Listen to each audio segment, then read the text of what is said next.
Bienvenue à Planète Terre. Aujourd'hui à l'émission, deux phénomènes qui prennent de l'ampleur et qui inquiètent les démocraties libérales. D'une part, la criminalisation de l'homosexualité, surtout en Afrique, et la multiplication des djihadistes occidentaux en Syrie.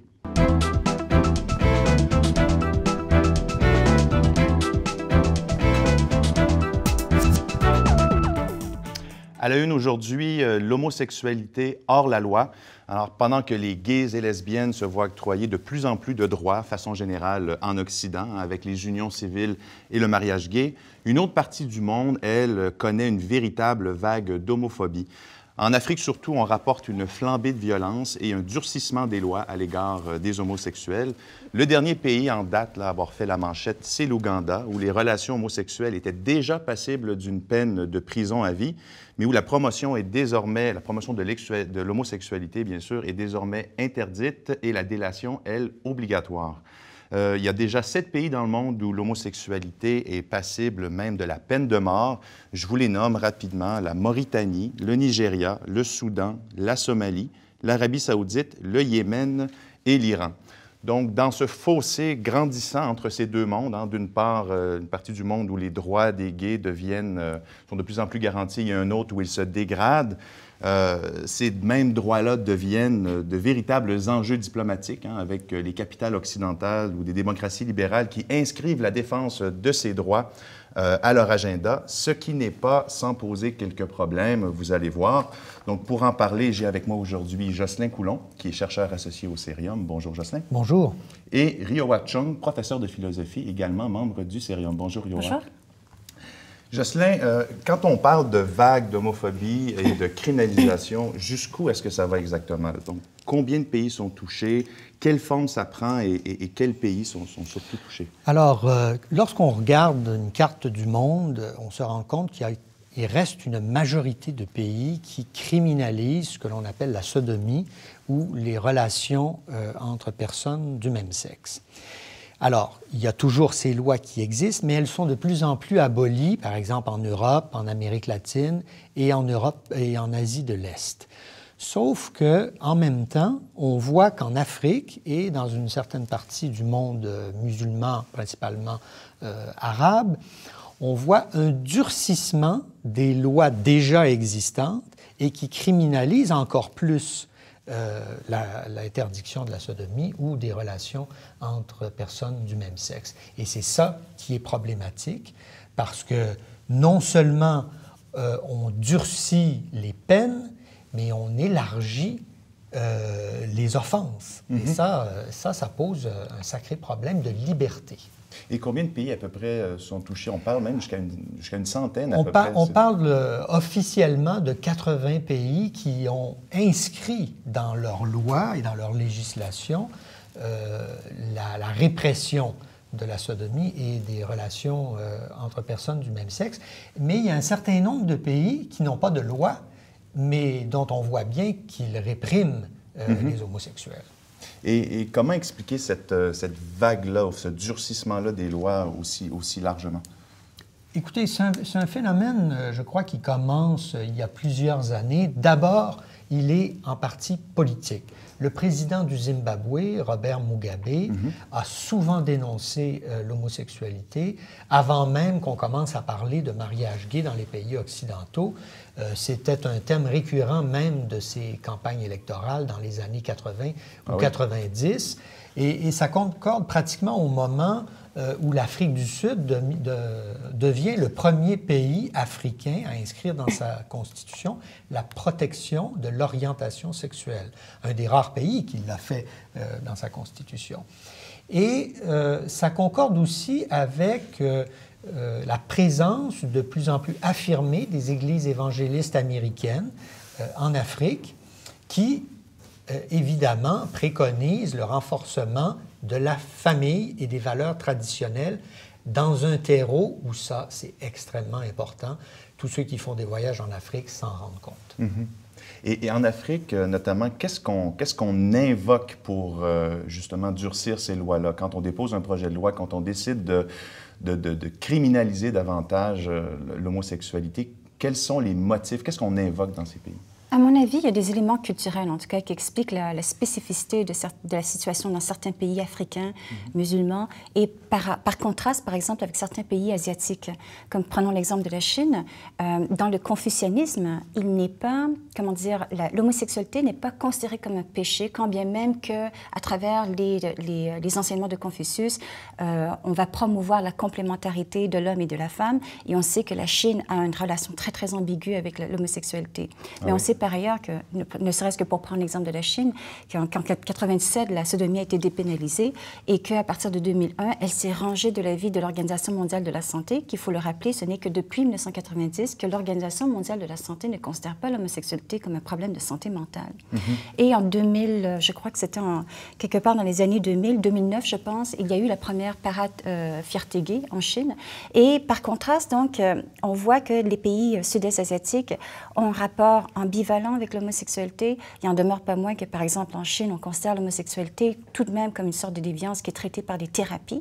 Et apparemment, des études démontrent que 4 hommes homosexuels sur 5 qui suivent ces thérapies vont quand même finalement se marier dans des relations hétérosexuelles.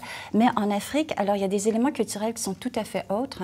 Il y a effectivement probablement aussi des pressions évangéliques qui viennent de l'étranger, de l'Occident notamment, qu'il faut peut-être aussi souligner comme un des facteurs aussi de mobilisation, en fait, homophobique. Oui, effectivement. Je pense que les églises évangélistes américaines ont joué un grand rôle dans le durcissement des lois anti-homosexuelles.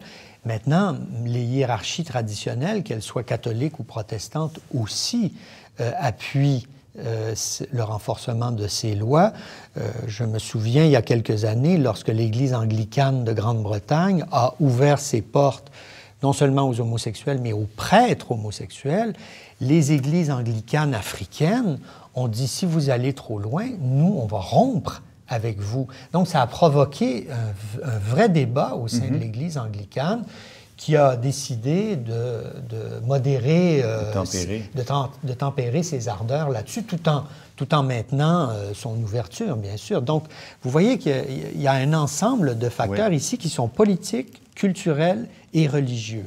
D'ailleurs, dans la rhétorique qui accompagne le durcissement de ces lois-là, on entend parler d'un mal occidental, quelque chose qui arriverait de l'étranger et qui serait imposé. C'est là que, côté diplomatique, ça devient délicat. Oui. Alors, ça fait toujours penser à, si on regarde un peu dans l'histoire, que ce soit à la Renaissance, où les Français disaient c'est le mal italien, le vice italien, les Italiens disaient c'était le vice français, les Britanniques ou les Anglais devaient dire exactement la même chose. Aujourd'hui, effectivement, beaucoup de chefs d'État africains et ailleurs aussi disent que l'homosexualité, ça n'existe pas. Oui. Que c'est quelque chose d'importé et d'imposé par les Occidentaux. Alors, évidemment, il y a une réaction face à ce genre de discours qui a une prégnance dans les sociétés africaines. Des sociétés, faut-il le rappeler, analphabètes, pauvres, souvent qui sortent de conflits et qui, pour elles, ont d'autres problèmes à régler que de savoir si les gays ont des droits ou même devraient se marier. Donc, cette idée que c'est l'Occident qui apporte ça, c'est présent. D'autre part, il y a des Africains qui disent nous sommes victimes finalement d'un jeu qui n'intéresse que les Occidentaux, car ce sont eux qui se battent entre eux pour nous imposer soit une voie, soit une autre. Et effectivement, les églises évangélistes arrivent des États-Unis, ils disent c'est le mal, et Obama dit au président de l'Ouganda, ah non, il faut respecter les droits, mettez-vous à la place du président de l'Ouganda. Donc ça devient un enjeu nationaliste. Et dans le cas de l'Ouganda, je crois que les intentions au départ du président n'étaient pas aussi fortes que ce que finalement ça a été. Et puis on a évoqué, on a rallié le nationalisme autour de ça. Absolument, tout à fait. C'est un cas d'étude absolument fascinant. Alors, en 2009, il y a cette proposition de loi criminalisant l'homosexualité qui a été proposée notamment par David Bahati. Et effectivement... qui était un député, en fait, qui s'est fait connaître avec ce projet de loi. En Ouganda? En Ouganda, oui, tout à fait. Alors, il a établi, en fait, son capital politique sur ce projet de loi homophobe. Et en vérité, il est vrai que le président Museveni, en fait, n'était pas nécessairement enclin à approuver ce projet de loi dans les premières années où ça a été proposé. Donc, de 2009-2010 jusqu'à 2014, il y a eu dans les premières années toute une mobilisation, en fait, de l'activisme LGBT, à la fois local, mais aussi en alliance avec des mouvements activistes LGBT en Occident.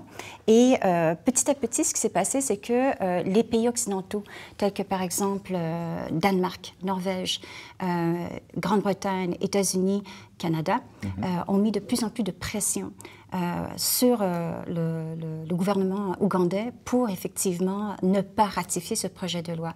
Et c'est l'accumulation de ces pressions qui ont été assortis également de menaces de coupure d'aide. Par exemple, quand on prend le cas de la Norvège et du Danemark, on menaçait de couper l'aide de 26 millions si ce projet de loi passait. Je crois que le Royaume-Uni aussi... Le Royaume-Uni, David Cameron, effectivement, absolument, a brandi cette menace-là également.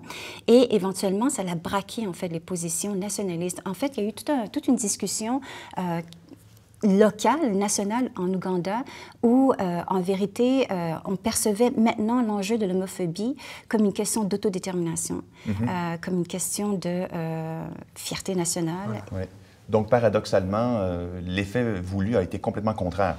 Oui, parce qu'on s'est mis à faire de la diplomatie publique sur une question explosive. On le dit souvent dans le règlement des conflits, on dit aux acteurs: adressez-vous le moins possible aux médias, faites le moins possible de déclarations, puis on va négocier quelque chose, parce que dès que vous parlez publiquement sur quelque chose, votre contrepartie va évidemment répliquer. Et là, chacun va se retrouver un peu peinturé dans un coin, comme on dit, et incapable de sortir de sa posture. Or, c'est bien ce qui arrive depuis 2-3 ans sur cette question, c'est qu'on fait monter les enchères publiquement, ce qui, pour le président de l'Ouganda ou du Nigeria ou d'autres pays, devient une question d'honneur national. Et il faut voir la pression immense de la presse africaine qui non seulement pointe du doigt le pouvoir, mais publie les photos des soi-disant homosexuels. On a vu ça en Ouganda il y a quelques semaines. Mais pas seulement là, au Cameroun et ailleurs, et ce qui donne lieu à des chasses à l'homme et à la mort de gens. Donc, les Occidentaux jouent un rôle dans cette affaire aussi. Oui, comme quoi militantisme et diplomatie peuvent être deux choses qui peuvent pas être parfaitement mélangées. Juste pour donner un exemple. Très rapidement. Juste pour donner un exemple là-dessus, en fait, la présidente du Parlement ougandais, Rebecca Kadaga, c'est à Montréal lorsqu'elle est venue, en fait, au Québec en 2011 pour discuter notamment avec John Bird. Lorsque John Bird, lui, a sermonné essentiellement, lui a fait des remontrances étant donné ce projet de loi homophobique. En fait, elle est revenue en Ouganda en promettant au peuple ougandais qu'elle livrerait la ratification de ce projet de loi homophobe comme cadeau de Noël. Et ça a été le cas, effectivement, une année plus tard. Ah oui, un exemple qui est parlant. Rio Achung, Jocelyn Coulon, merci beaucoup. C'est moi qui Merci.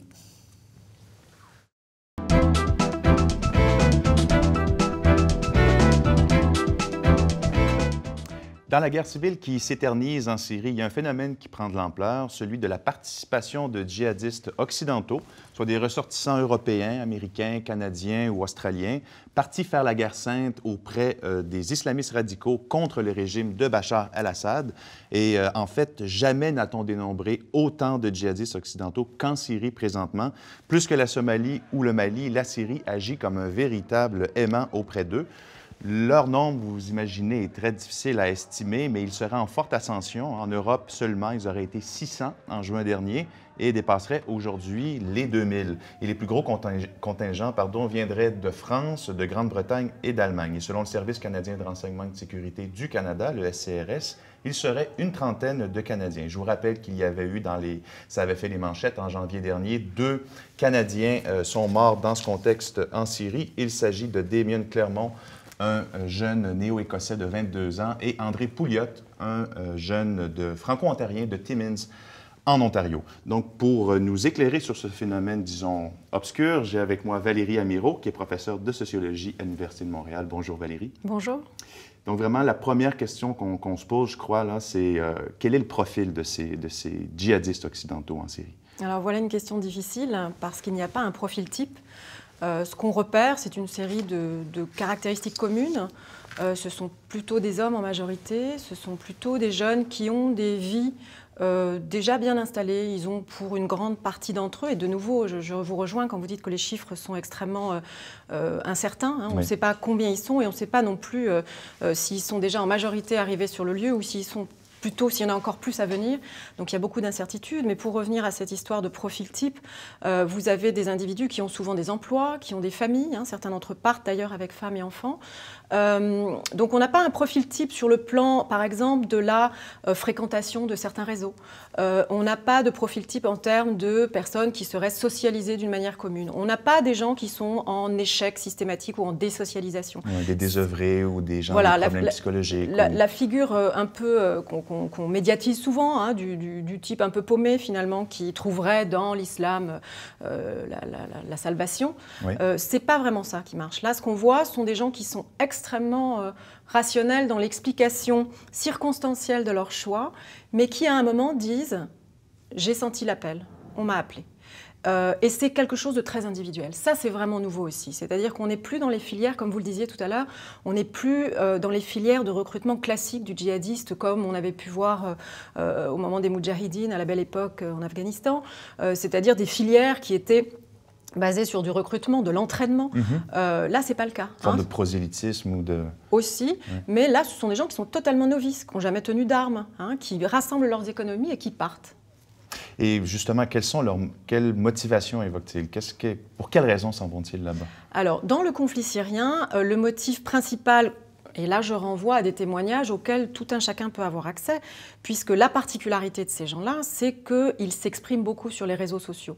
Alors dans le cas de la Syrie, c'est d'autant plus important qu'on a très peu d'accès à l'information. Hein. Je rappelle que les journalistes, il y a eu beaucoup de journalistes enlevés.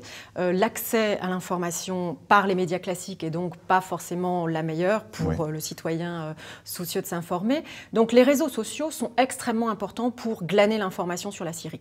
Ces gens-là n'échappent pas à cette logique-là, et donc une partie de l'accès à leurs connaissances qu'ils ont à la fois du combat en Syrie et de la situation syrienne passe par les réseaux sociaux.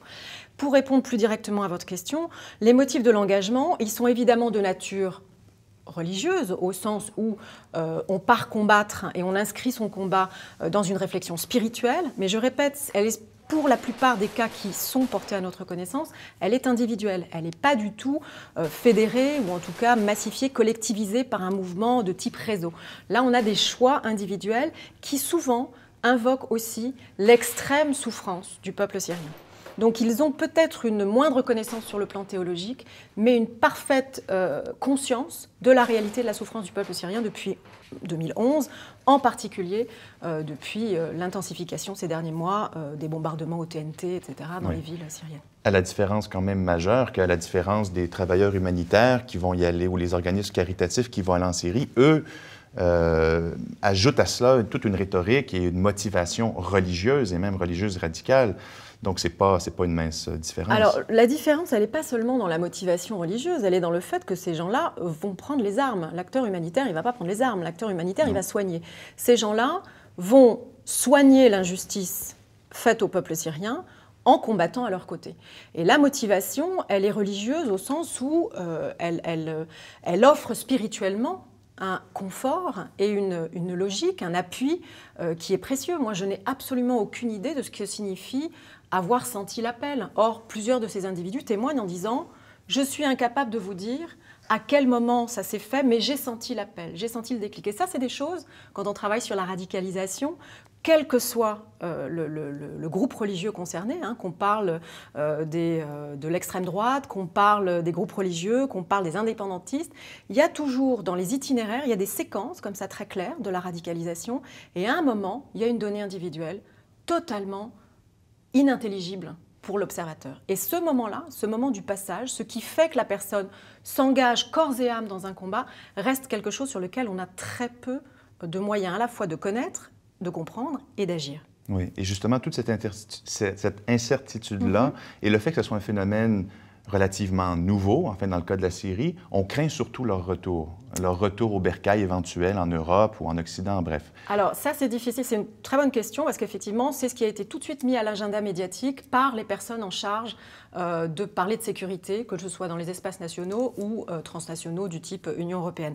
Donc la question du retour de ces éventuelles personnes radicalisées, elle a été notamment très médiatisée à partir de l'automne dernier, quand on a commencé à s'intéresser au circuit de cette radicalisation et à repérer très tôt. Il y a eu le cas en France de 2 jeunes adolescents qui ont été un peu montés en exemple pour effrayer les autres susceptibles d'être candidats aux mêmes filières. Donc il y a une question pour les agences en charge de la sécurité des territoires et de la lutte contre le terrorisme, qu'est-ce qu'on fait et comment on agit une fois que ceux qui ne sont pas morts au combat rentrent? Oui.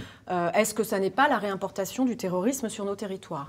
Ce qui est une question légitime, mais ce qui est, à mon avis, une question qui n'est pas forcément très bien posée dans l'espace médiatique et à laquelle il faut répondre de manière très sereine en identifiant très clairement comment criminaliser, s'il y a lieu de criminaliser, ces décisions de s'engager dans des combats à l'extérieur. Parce qu'il ne faut pas non plus occulter le fait que le combat du djihadiste occidental n'est pas le seul type d'engagement d'un citoyen européen, qu'il soit danois, français, britannique, dans un conflit qui n'est pas un conflit qui engage son État d'origine. Donc on a comme ça des gens qui vont s'engager aux côtés de l'armée israélienne. On a historiquement des tas de contextes dans lesquels on a eu des personnes un peu célèbres qui s'étaient engagées aux côtés du Tché, puis la guerre civile en Espagne, etc. Donc le fait de se déplacer, de déterritorialiser son engagement dans un conflit dont on n'est pas le ressortissant direct, ce n'est pas en soi une nouveauté. Ce qui est nouveau là, c'est qu'éventuellement sur le retour, au moment du retour, la question de l'encadrement de la réintégration de ces individus-là, elle est complètement ouverte et il n'y a pas de réponse. Il y a toute une question de la légitimité, de l'idéologie qui est défendue, parce qu'effectivement, ceux qui sont allés combattre auprès du Tché, c'était le communisme. Bon, il y a des partis communistes en Europe, mais il n'y a pas de parti islamiste autorisé.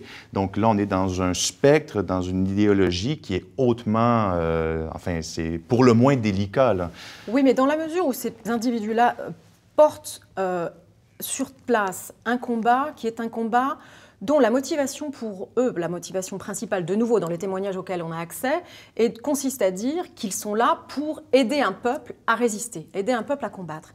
La nature de cet engagement-là, qui s'inscrit effectivement dans le contexte confessionnel et qui est verbalisé dans ces termes-là, il parle aussi de djihad, c'est pas nous qui les qualifions de djihadistes, il parle aussi de djihad, donc ça c'est quelque chose dont il faut tenir compte. Mais au moment du retour, je pense que la question, elle doit être moins posée en termes d'islamisation que de capacité de déradicaliser, quand bien même il se serait radicalisé. Et cette déradicalisation-là, on est à la fois surconscient dans l'espace européen, il y a des tas de programmes de déradicalisation, et en même temps, on n'a pas forcément les bons outils pour accéder très directement aux racines de cette radicalisation. Valérie Amirault, merci beaucoup. Merci à vous.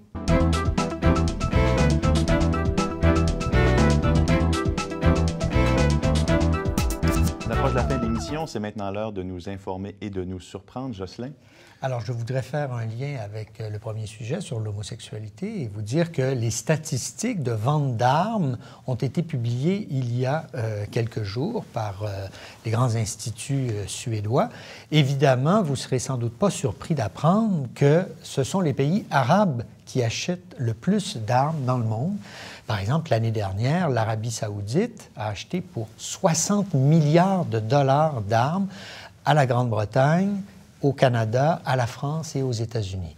Vous imaginez, bien sûr, qu'aucun de ces pays n'a tensé le gouvernement saoudien concernant sa politique de répression envers les homosexuels. Donc, c'est toujours plus facile de critiquer les petits pays d'Afrique qui n'achètent rien que lorsque vous recevez une belle commande de 60 milliards de dollars, vous allez penser à la critique peut-être un petit peu plus tard. Oui, l'Arabie saoudite, je le rappelle, qui a la peine de mort pour... voilà. Ça peut aller jusqu'à la peine de mort pour les homosexuels. Valérie?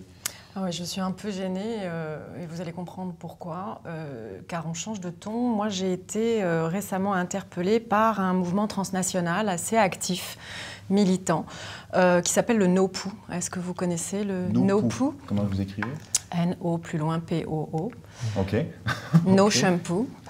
Donc NoPoo, c'est un mouvement qui a commencé à émerger il y a une dizaine d'années, mais qui est maintenant de plus en plus actif et qui consiste à essayer de convaincre les individus de ne plus se laver les cheveux avec des produits chimiques.